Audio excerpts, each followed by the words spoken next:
And welcome to part 6 of the Mega Man X playthrough in Mega Man X4. And we were at the last Maverick, folks, Storm Owl. And Storm Owl's place is just a gigantic armada of fleets that are flying all over the place. And we get an awesome fucking ride armor.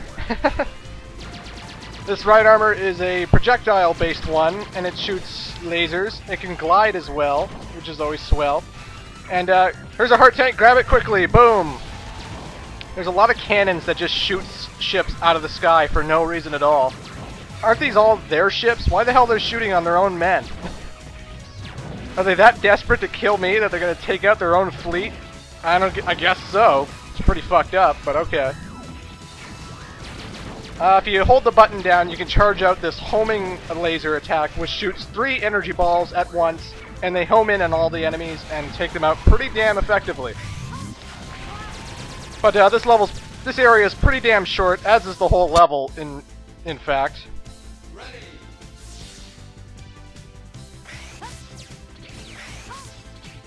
In the second area, we're going to come across all these laser turrets that love to stand there and shoot randomly.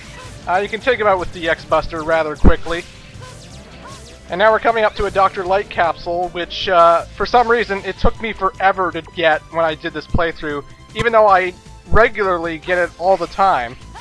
I just couldn't get this hurdle out of my head. I kept air dashing to the web, and when I shouldn't be air dashing at all, I should be dash jumping to the spider web. Because when you dash jump to the spider web, you get higher up on the web. And the higher you get, the closer to the wall you get. But I'm passing the Dr. Light capsule there to find another one over here. With this arm part, you can fire the plasma shot, which is effective against stronger enemies. If the shot hits the opponent, plasma is generated, which will cause additional damage to the enemy. This arm module is changeable. Enter this capsule to change parts. So basically, they're giving you a choice of 2 X-Buster upgrades. The one I chose, and the one I'm going to be keeping, lets us shoot an X-Buster shot, which keeps an energy ball at the enemy it hits, and it stays on him for a short period of time. Like, think of it as like a little mini explosion that stays with the character, you know? It's great for bosses when you just want them to be repeatedly damaged over and over again. And I think that's why the Dr. Light capsule is hiding from the other Dr. Light capsule, which just lets you store up 5 Mega Blasts so you can, like, shoot them separately.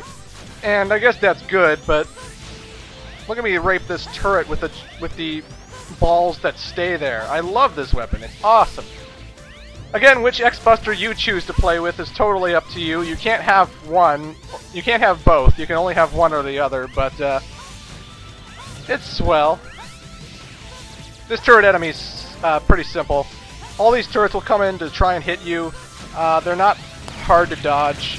And every time the turret opens up, just shoot it. Boom. Very simple, very easy. Done like dinner. There's the Cyber Peacock weapon I was talking about earlier. Reminds me of Yoshi's Island because of the way Yoshi threw his eggs. It's swell. How dare you destroy my unit! You'll pay for this with your life! And yes, that's what I think Storm Owl sounds like.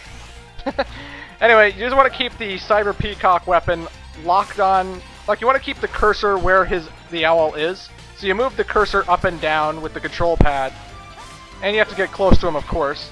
And just when you're on him, hit the square button. Or the B button. Or whatever the hell button you're playing this game on. It only takes like 5 hits and he's done like dinner. And actually, I should mention one thing. Earlier we got excuse me. Earlier we got a hit upgrade that lets us use unlimited amounts of energy. And that's true unless you're charging up the shot. With the Arm Buster upgrade that I got, I can now charge shots and do separate attacks with them. Separate, stronger attacks. And I waste energy with those, but the normal basic ones, which do pretty damn good on their own, those don't waste. The Repliforce has begun assembling! Where are they? The spaceport! They plan to take off into space! Hurry! We have to stop the Colonel! Alright, folks. We're reaching endgame. But first, item collection! So in Magma Dragoon stage, there was a Dr. Light capsule that I couldn't get when I first played it, because I played it first, obviously. And you try and use every weapon on these blocks, nothing happens. You wonder, how the hell do I get in? Well, basically, you need Slash Beast's weapon, and you have to charge it up with the new X-Buster you got in Storm Owl stage. It'll destroy the boulders, and we'll be able to find the last Dr. Light upgrade. Equipped with this new body module X, the body part absorbs damage inflicted by enemies and will gradually accumulate within. When it is filled to capacity with energy, you can execute the invincible Nova Strike. However, a single use will consume all your energy stores, so use it only to pull through tight situations. Needless to say, I don't really use it ever. But hey, the extra armor is always welcomed. The last item that we need to collect is in Frost Walrus' stage, and it's an X-Tank. Basically, it allows you to start the level with 4 lives if you die, not 2 like it is normally. So it gives you extra chances, but that's pretty much all it does. It just gives you extra lives when you start a level. Anyway, folks, this is the spaceport. This is the beginning of the end levels at long last.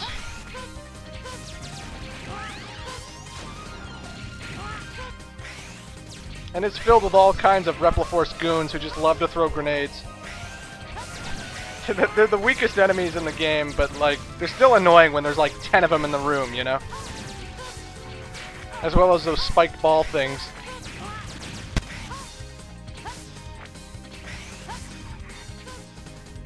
And this level is ridiculously damn short, too.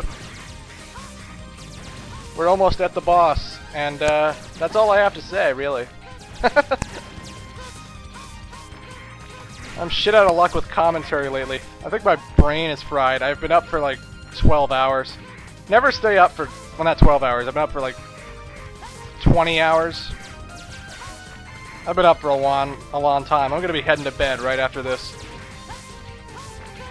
And yes, you do need to know this. You do need to know how my personal life is going. Jesus. Nevertheless, now that I have something to talk about, here's the boss fight, folks. And it's with an old friend. Or foe, I guess. Colonel, step back! I'll stop anyone who tries to interfere with our independence. Enough of this! It's only an illusion! You hunters will never be able to understand us. Get ready, X! I've been waiting to fight with you. So Colonel is basically the same fight he was earlier in the halfway point of the game, except he's a lot fucking faster. So dodging his swiping attacks is a lot harder than it was earlier. He also has this electric attack where he spawns lightning in the middle of the room, and then he sends these 4 electric waves across the floor, and you have to jump over that, and then they fly up into the sky. Basically, the best way to remember where they are, the floor pattern. When you're on the very right, stand in between the green tiles, and you should be able to dodge it like it's no problem. But you have to jump over them because it rushes along the floor first. Remember that. As for Colonel himself, I don't know his weakness. I still don't know it. I'll never know it because he's a fairly easy boss fight, if you want my honest opinion. I just keep X-bustering this bastard to death.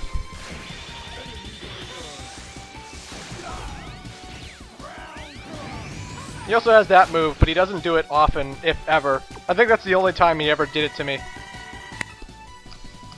When he disappears, he'll always reappear right in front of you, trying to slash you, so jump back every time.